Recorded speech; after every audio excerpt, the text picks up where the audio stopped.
बलांगीर जिल्लाରୁ ଆସିଛି ଏକ ଗୁରୁତ୍ୱପୂର୍ଣ୍ଣ ଖବର। ଘସିଏନ୍ ଗାଁରେ ଟେଲର କଇଁଚିରେ ଆକ୍ରମଣରେ ଜଣେ ମୃତ ଜଣେ ଗୁରୁତର ଘଟଣା। ଫେରାର ଅଭିଯୁକ୍ତ ହତ୍ୟାକାରୀ ପଞ୍ଜି ମାଝୀକୁ ଗିରଫ କରିଛି ଲରମ୍ଭା ପୋଲିସ। ବିଶ୍ୱସ୍ତ ସୂତ୍ରରୁ ଖବର ମିଳିଛି ଅଭିଯୁକ୍ତ ପଞ୍ଜି ମାଝୀକୁ ବରଗଡ଼ ଜିଲ୍ଲା ବୁଡେନ ଜଙ୍ଗଲରୁ ଗିରଫ କରିଥିବା ଯାହା ଖବର ଆସିଛି।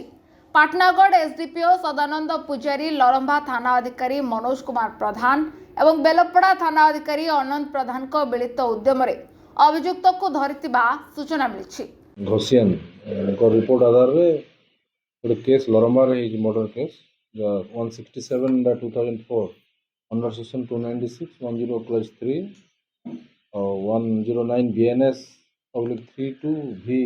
SC/ST एक्ट रे एतरे दुई जन थिले अजू तांडी जे एक्सपायर करिजन आ उज्जवल तांडी जे रेफर्ड हिजन बलांगीर ट्रीटमेंट हो तांको एक्यूज ना पद्म एलियास पंची एलियास दुर्योधन माझी जे तांगर संगे 30 तारीख रे संध्या रे गोटे महिमा टेलर अछि घसियान रे से सामना रे तांगर भीतर गोटे बागपतन हला गोटे आगरू 5-6 दिन आगरू जे स्कूल के जीवार के नेगी गोटे एंदा हितिला से संक्रांत रे समान गोटे बचसा हला तांगर भीतर रागी जेगिरी दुर्योधन तांडी महिमा टेलर गोटे हेनो कोंचीटा आनिगिरी प्रथमे उज्जवल तांडी को मुंडरे भूजतिले आ सेटा को छड़ाबार ले जेगिरी अजू तांडी जेतले छड़ाले से उत्क्षिप्त होइगिरी दुर्योधन माझी तांको तांर छाती रे भूसी देवार द्वारा प्रोफ्यूज ब्लीडिंग हेतला आ से डॉक्टर खाना को नेला पर तांको मृत घोषणा करा होला और आमे तांको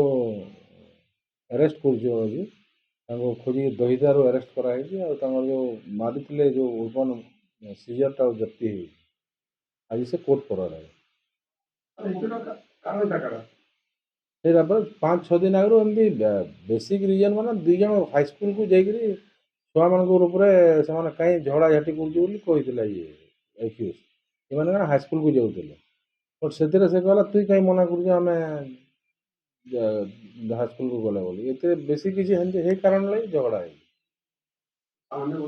हाँ सामान्य बचसारू रागी जाइए।